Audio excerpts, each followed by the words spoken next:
You know, I was contemplating the fact that after all of these years of HEMA and doing videos like this on YouTube, the longsword, I want to learn the longsword. the hand and a half sword, otherwise known as a bastard sword, is still pretty much the most popular type of sword in HEMA. And I'm really looking forward to all of the longsword classes that are going to be featured at Fight Camp this year. That's right, you are welcome. Bookings are open now. I'll put a link down below. And Fight Camp is the UK's premier, biggest HEMA event. But why? Why is the longsword so popular? Well, joking aside, the longsword is actually a really formidable weapon. It was very, very popular in the 15th century, not just for the gentlemanly or nobility or knightly classes, but it was also used by common soldiers as well. So in this video, I'm going to look at 4 reasons why the longsword is actually so awesome, and these are overlooked reasons. So we're going to look at the obvious reasons firstly, but then 4 reasons which often get forgotten for why the longsword was so successful. Hi folks, Matt Easton here, Schola Gladiatoria. So longswords went through a kind of evolution, in fact from the 13th century right the way through the 14th and into the 15th, and still being used in the 16th centuries. In some cases even still being used in the 17th, but by and large these are swords which are largely associated with the 14th and 15th centuries. Now in the 14th century most longswords looked a little bit more like this one, so a bit broader, essentially like a scale up version of the arming sword. So they still had quite cut centric blades and with a moderately elongated hilt with a large pommel of various types in the 14th century. But as we get into the 15th century we start to see, or certainly in the late 14th in fact, we start to see blades start to get narrower. We'll talk about why in a second. And these swords tend to get a little bit more, you could say nimble in some cases, although don't assume that because a blade is broad that it's necessarily unwieldy. In fact, these are somewhat similar handling swords. This one's a little bit more choppy in the blade as you'd expect, but they come in various formats, but they fulfill similar roles. So before we go into these 4 reasons that are often overlooked for why the longsword was so successful and so popular, we're going to mention the absolute obvious first, and that is that quite simply by the fact that you're using a two-handed sword, and you can apply this to pretty much all two-handed swords, that gives you additional leverage. So compared to a one-handed sword of the time, an arming sword, a two-handed sword has more leverage on the grip. Now, that's a simple thing to state, but that leads to lots of other things. Having more leverage, because you've got twice as many hands and you've got the leverage between the hands, enables you to have larger and heavier blades, potentially. Doesn't mean you need to. Some long swords don't really have much higher weight or necessarily longer blades than arming swords do, but you're able to because you can now manage it because you've got that leverage. But moreover, having the 2 hands on here means that added leverage gives you 2 main benefits. One is kind of speed, essentially, so the amount of energy you're able to immediately apply to the sword. So think about it as acceleration in a car, for example. But additionally, that also relates to stamina. Quite simply, in HEMA, for example, we find that people using long swords in a typical 1 or 2 hour class find long swords much more manageable. So it doesn't really matter what your size and strength is. You can wave a long sword around for a whole class, whereas you take a rapier, for example, and people are quite exhausted quite quickly because they're trying to hold their arms up with a very long one-handed sword, some of those being as heavy as some of these. So actually the added leverage has all sorts of potential knock-on effects, and we're actually going to see how that also affects some of these 4 slightly overlooked advantages of longswords as well. So the first advantage to the longsword that it has over arming swords and one-handed swords of the time is for fighting in armour. Now, this can come in a couple of different forms, so I'll just put this sword down for a second and go to the slightly earlier type of longsword, which is essentially a scaled up arming sword. Now, these were often referred to as great swords of war or just war sword, epidegere. And in this case, certainly if we go back to the 13th century, you're dealing with people who are predominantly wearing mail armour, great helms or forms of bassinet, and coater plates on their bodies, for example. So dishing out huge, great cleaving blows can have an advantage. It makes a weapon have a lot more power in war, probably why these were carried as war swords when the arming sword was perhaps more normally worn at that time. And so you're hitting the armour. However, as we get later into the age of plate armour in the 14th century, we start to see in the second half of the 14th century an increasing use of what we term half swording. Now, in both of those situations, whether you're simply carving up opponents who are largely wearing mail armour, or whether you're fighting against plated opponents where you're now trying to get into gaps between the plates, because of course you can't cut through or even stab through plate armour, you need to find gaps in the armour, and you're half swording. In either of those situations, a longsword is advantageous. Obviously, we come back to the old leverage point again, that if you get your hands further apart, you're obviously able to give more powerful blows. But even in the half swording situation, a two-handed sword which is longer, if you have a longer blade and a longer hilt, you can get your hands further apart, and that gives you a greater amount of leverage. Now, why this is important in half swording is for a couple of points, in fact 3 points that I can think of off the top of my head. So one of them is quite simply that it is stronger because your hands are further apart. So you've got more leverage in order to throw the person, hook them with the back end or push them or whatever.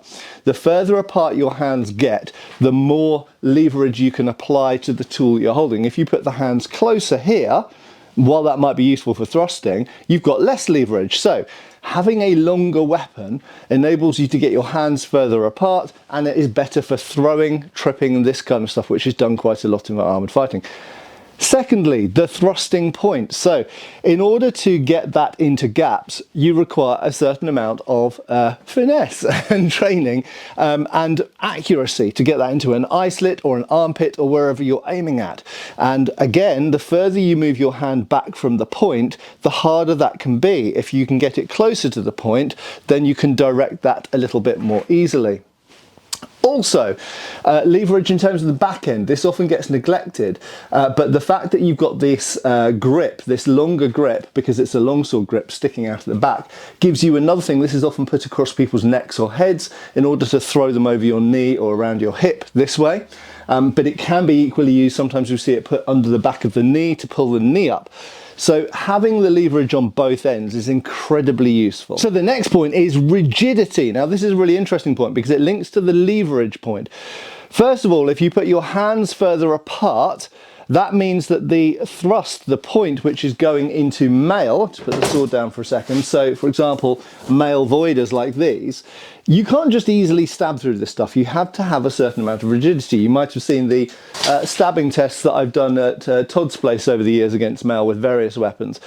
And it is very clear that if you're able to shorten the amount of length in front of your hand, you gain greater rigidity, which gives you a better chance of getting through that mail gap. If you have the hand back here, then the blade is more likely to flex. Okay, so again, having a longer sword, essentially a bigger weapon, enables you to get your hands further apart, closer to the point, and that kind of stuff. But you could say that an arming sword could also be rigid, and you could absolutely put your hand near the point here. But here's another interesting point. Long swords can afford to be thicker in the blade. So if we look at arming swords, indeed, some of them might be up to 1 centimetre or over 1 centimetre thick at the base of the blade here, but that equates to weight. Okay, and while not all long swords are necessarily heavier than arming swords, there are some heavy arming swords around.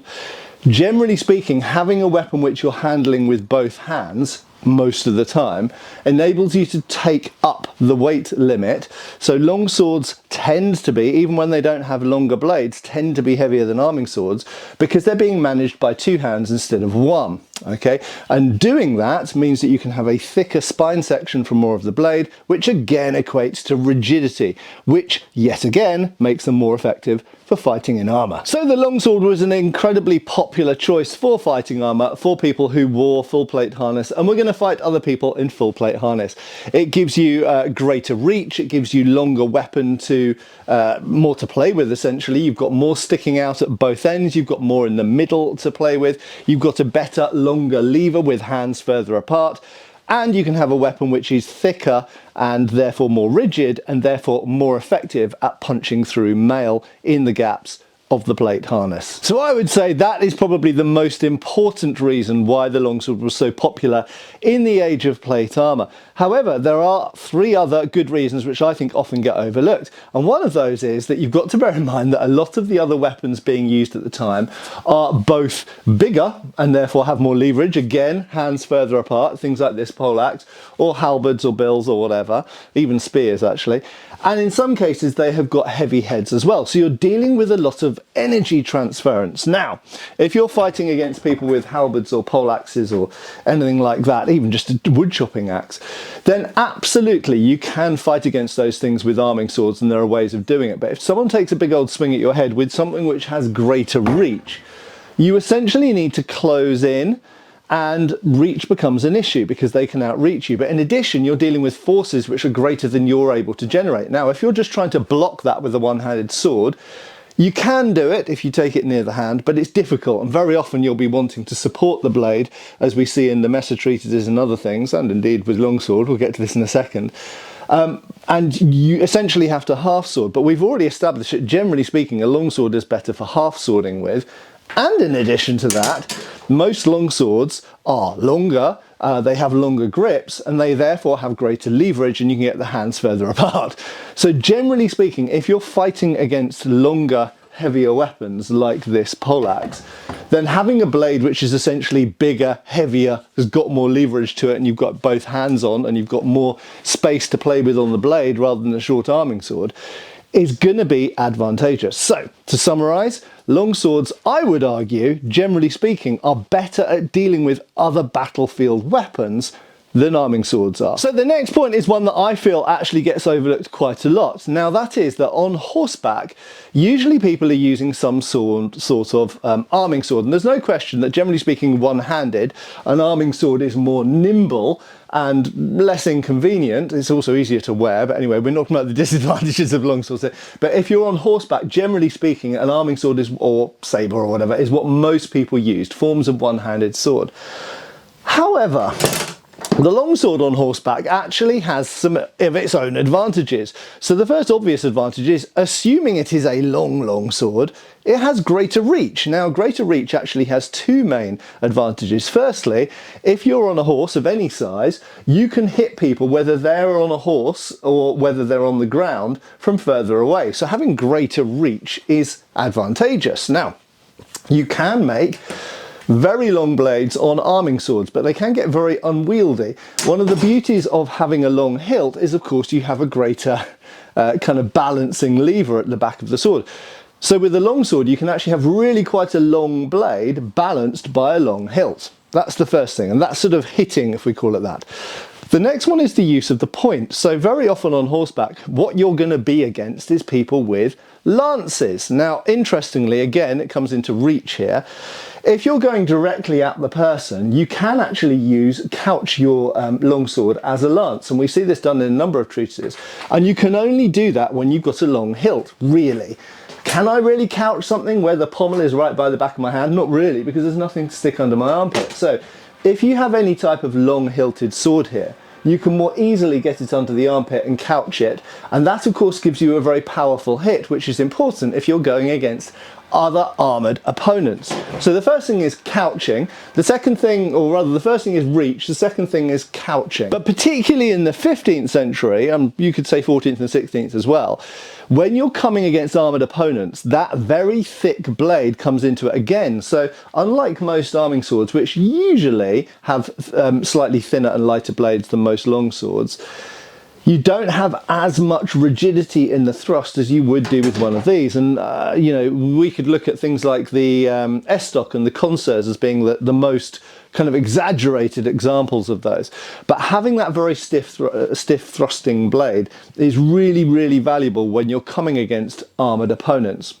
And the final thing, there's probably others I could think of, but the final advantage of being on horseback is yet again that long hilt in a way that people often don't think of. And that is for hooking. And we actually see this in Fiore de Liberi's treatise, where a person comes in, they cross blades, then he loops around the long hilt around the back of the person's wrist and then pulls them off the side of their horse.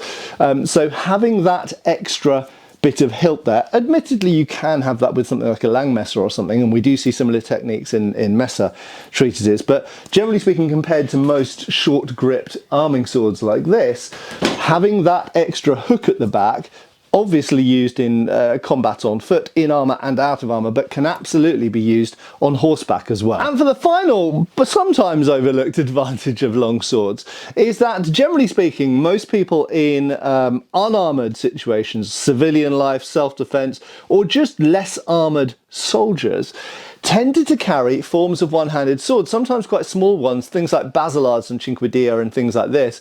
But even if they were carrying a relatively long arming sword like this, they often had something in the other hand, such as a buckler. So the English archers, for example, were famous for using sword and buckler. Sometimes it could be a falchion or a messer with a buckler. But here's the thing. Not everyone can conveniently carry a buckler or a shield. And in those situations where we have one person who has an arming sword and the other person has a long sword, generally speaking, most people I've spoken to would agree with me on this from HEMA experience, that the long sword has the advantage. Generally speaking, a long sword is a bit longer. Generally speaking, it has a lot more leverage because you've got two hands on the weapon. Therefore, both just for hitting and reloading, it's a lot easier with two hands on the weapon. But equally, when you cross someone's blade, you've got more ability to wind and suddenly jerk the sword, or just to reload for another hit really quickly because you've got that added leverage. Or indeed to plough through the person's bind and thrust them with the point because you've got a lot more energy, you've got a lot more leverage attached to the back end of the sword than they have with one hand. So for numerous reasons, even the added weight actually, if it is heavier, which a longsword usually is also an advantage. So for numerous reasons, the longsword usually has an advantage over a single one-handed sword in one-on-one combat. Whereas I think most people would agree that sword and buckler pretty much evens out that advantage. So a person with a sword and buckler is roughly equivalent to someone with a longsword. However, historically, not everybody could carry bucklers or shields. So quite simply, if you can only carry one weapon around, so for example in civilian life, if you can only carry one sword, either because you don't want the inconvenience of a buckler or a shield, or the rules or regulations might forbid it, or social norms or whatever else. If you can only wear one sword, then generally speaking, wearing the biggest two-handed sword that you can comfortably wear is probably generally an advantage. It might not be quite as quick to draw it, but generally speaking, once it's out, it's an advantage. And of course, this relates to military life as well. Not only were civilians sometimes only wearing one sword, and therefore if it was a bigger two-handed sword, it might be an advantage. In a duel, it would be an advantage, but additionally in military life, there were certain soldiers who simply, for various reasons, didn't go around wearing a buckler, carrying a buckler. Sometimes it could be because it would have just been too much for them to handle. We noticed sometimes in the Swiss chronicles that they really liked longswords for really lightly armoured people.